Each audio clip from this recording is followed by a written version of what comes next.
Saudara yang baik, selamat datang di Komisi Kata-Ketik Keuskupan Padang.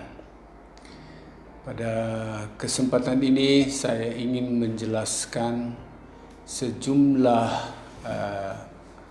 alasan biblis mengapa Yesus dikatakan atau dipanggil Tuhan Allah. Alasan pertama karena Yahweh sendiri memanggil Yesus itu Allah. Hal ini bisa kita baca dalam kitab Ibrani bab 1 ayat 8. Jadi Yahweh menyebut Yesus itu Allah. Yahweh juga atau Bapa memanggil Yesus sebagai anaknya. Yang kedua, karena Yesus menyatakan dirinya sebagai Tuhan Allah. Dalam Injil Yohanes bab 13 ayat 13 sampai 14 dikatakan,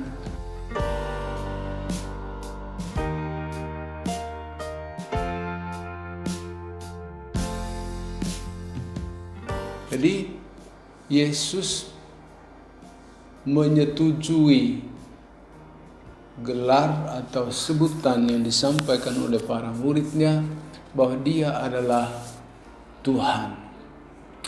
Ada mungkin yang mempersoalkan kata Tuhan ini, yaitu sama dengan Tuhan, tidak sama dengan Tuhan. Pandangan seperti itu tidak tepat karena bagi orang Yahudi kata Tuhan itu adalah terjemahan dari kata Adonai yang justru dikenakan untuk Yahweh. Jadi Tuhan terjemahan terhadap kata Adonai yang dialamatkan untuk Yahweh. Lalu kemudian Yesus berkata lagi, "Aku berkata kepadamu, sesungguhnya sebelum Abraham jadi, aku telah ada." Jadi sebelum Abraham lahir ke dunia, Yesus sudah ada. Adakah manusia seperti itu? Tidak mungkin. Hanya Tuhan, hanya Allah sendiri yang sudah ada sebelum Abraham lahir ke dunia. Itu bisa kita lihat dalam Yohanes bab 8 ayat 58. Argumentasi lain, Yesus menyebut dirinya Tuhan Allah. Nah, ini butuh sedikit logika untuk memahaminya karena Yesus tidak mengatakan secara langsung dirinya itu Allah, tetapi bisa kita lihat dari cara pikir atau apa yang tertulis dalam Injil Matius.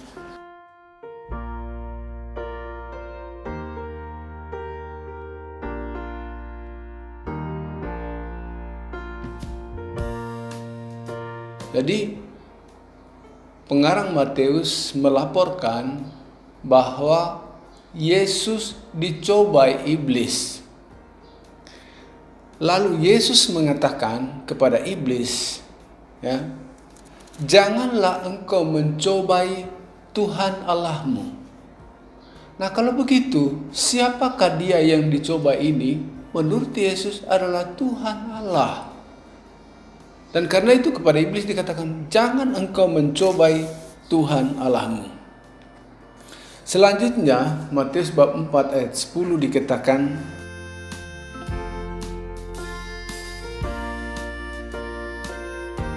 jadi di sini Yesus menegaskan dirinya sebagai Tuhan Allah. Ingat di bagian pertama tadi, Yesus dibawa untuk dicobai oleh iblis. Yesus katakan, "Jangan engkau mencobai Tuhan Allahmu." Itu berarti apa? Dia mengakui dirinya Tuhan Allah. Dan di bagian terakhir tadi, engkau harus menyembah Tuhan Allah dan hanya kepada Dia sajalah engkau berbakti. Jadi pernyataan penulis Injil, Yesus dicobai iblis. Pernyataan Yesus kepada iblis, jangan engkau mencobai Tuhan Allahmu. Jadi Yesus adalah Tuhan Allah. Siapa yang mencobai Yesus, itu artinya dia mencobai Tuhan Allah. Lalu argumentasi yang lain. Yesaya bab 42 ayat 8 dikatakan begini.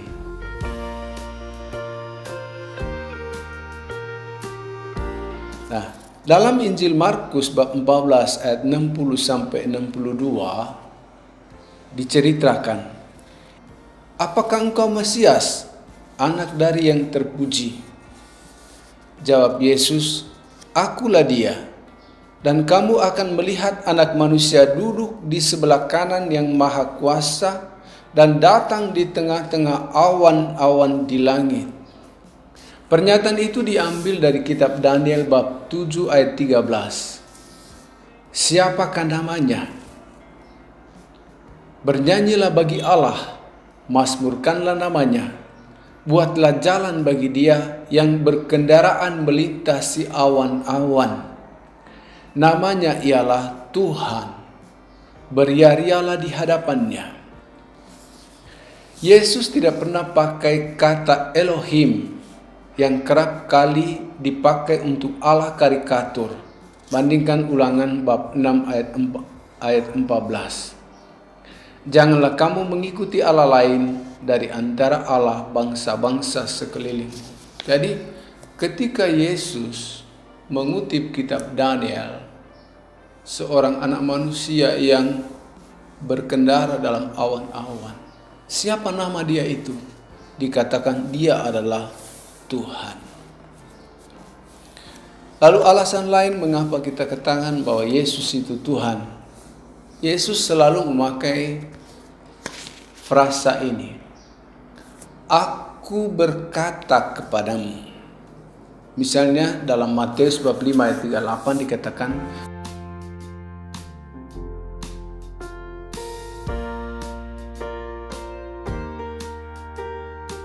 jadi Yesus berkuasa mengubah firman yang sudah disampaikan dalam perjanjian lama. Nah, siapakah dia yang sanggup mengubah firman Allah ini selain dari Allah sendiri? Maka jawaban kita, dia adalah Tuhan itu sendiri. Hanya Allah yang sanggup mengubah firman-Nya. Yesus mengubah firman Allah karena Yesus adalah Allah. Lalu argumentasi lain yang keluar dari mulut Yesus. Yesus selalu memakai kata, aku adalah ego eimi, anihu. Dalam perjanjian lama, Yahweh menyatakan namanya anihu, I am, aku ada, aku adalah. Nah, frasa ini dipakai oleh Yesus dan dilihat, diyakini ia mengkondisikan dirinya sebagai Allah itu sendiri. Maka dia seringkali memakai kata aku adalah roti hidup, aku adalah terang dunia, aku adalah pintu, aku adalah gembala yang baik, aku adalah kebangkitan dan hidup, aku adalah jalan kebenaran dan hidup, akulah pokok anggur yang benar. Hanya Tuhan yang berkata, aku adalah aku ada. Yesus berkata, aku adalah aku ada. Itulah sebabnya kesimpulannya, Yesus adalah Tuhan. Yang ketiga, karena Petrus menyebut Yesus itu Tuhan Allah. Dalam Markus bab 3 ayat 13 sampai 19 dikatakan bahwa Petrus dipilih oleh Yesus untuk memberitakan Injil. Lalu dalam Kisah Rasul bab 15 ayat 7 Petrus mengatakan, Allah memilih aku untuk memberitakan Injil.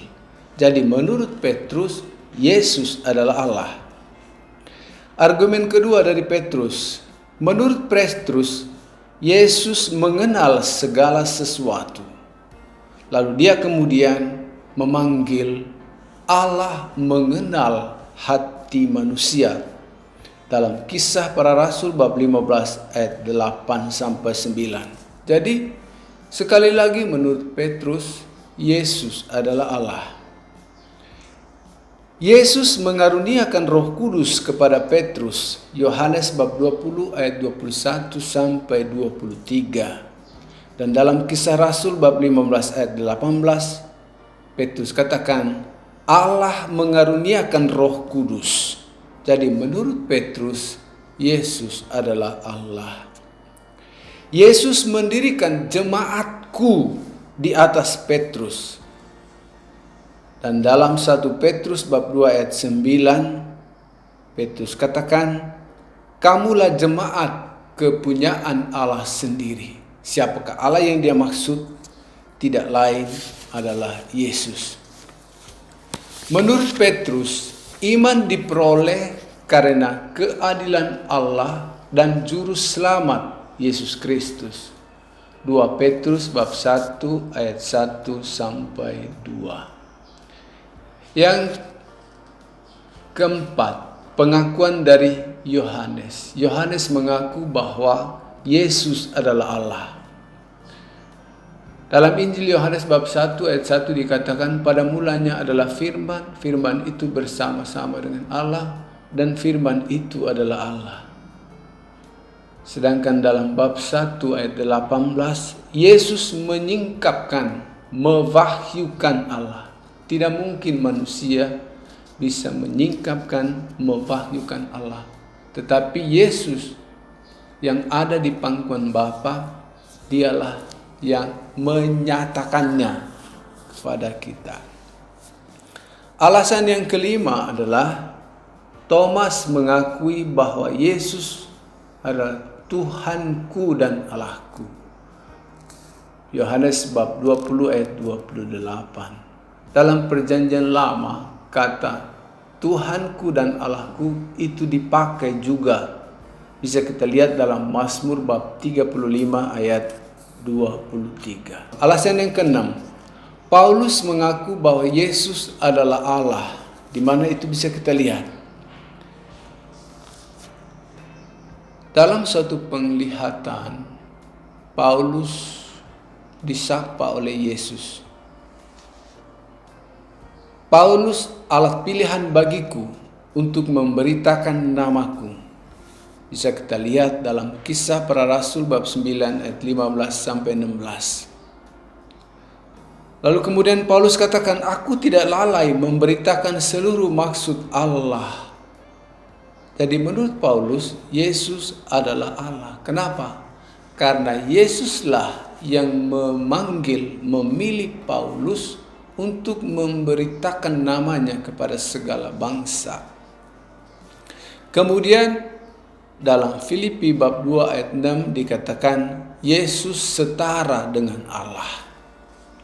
Lalu Paulus memanggil murid Kristus sebagai jemaat Allah dalam 1 Korintus bab 10 ayat 32. Paulus bermaksud menganiaya dan membunuh murid-murid Yesus. Peristiwa itu terjadi ketika ia ditegur, bukan ditegur, disapalah. Saulus, Saulus, mengapa engkau menganiaya aku? Dalam Kisah Rasul bab 9 ayat 4, 22 ayat 7, 26 ayat 14. Lalu Saulus katakan, siapakah engkau Tuhan? Lalu Yesus menjawab, akulah Yesus yang kau aniaya itu. Nah, ketika Saulus katakan, aku telah menganiaya jemaat Allah. Yang dia aniaya itu kan murid Kristus, bukan? Tapi dikatakannya menganiaya jemaat Allah, itu berarti dia menyebut Yesus sebagai Allah. Lalu kemudian kepada Titus dia menulis begini, Yesus adalah Allah yang maha besar dan juru selamat kita. Titus bab 2 ayat 12 sampai 14. Lalu kemudian Paulus mengakui bahwa Yesus adalah Allah yang harus dipuji. Bisa dilihat dalam Roma bab 9 ayat 5. Yang ketujuh, pernyataan pengarang Matius dalam Matius bab 3 ayat 3. Persiapkanlah jalan untuk Tuhan, luruskanlah jalan baginya. Pernyataan ini diambil dari Yesaya bab 40 ayat 3. Ada suara yang berseru-seru, persiapkanlah di padang gurun jalan untuk Tuhan, luruskan di padang belantara jalan raya bagi kita. Nah, Yesaya merujuk pada Yahweh Tuhan. Lalu kemudian Matius mengambil teks ini, mengutip teks ini, dipakai untuk Yohanes Pembaptis. Persiapkanlah jalan untuk Tuhan. Nah, siapakah Tuhan yang dimaksud oleh Matius ini? Pasti sama dengan Tuhan yang dimaksud dalam kitab Yesaya. Jadi jika demikian, jika Yesaya merujuk kepada Yahweh Tuhan, sementara Matius mengutip teks Yesaya untuk Yesus, maka tidak bisa tidak. Tuhan yang dimaksud oleh kedua teks itu adalah Allah itu sendiri, dan itu dikenakan kepada Yesus. Jadi kesimpulannya, menurut Matius bab 3 tadi, itu ditujukan kepada Yesus. Allah Tuhan yang dimaksud adalah Yesus sendiri. Nah, para saudara-saudari, itulah alasannya mengapa kita katakan kita memanggil Yesus Tuhan Allah. Masih banyak teks lain yang bisa kita baca, kita analisa, dan akhirnya kita bisa lihat bahwa Yesus secara langsung atau tidak langsung, secara tersirat atau tersurat, mengakui bahwa dirinya ilahi, Tuhan Allah yang menjadi manusia. Nantikan kami di video-video selanjutnya. Terima kasih.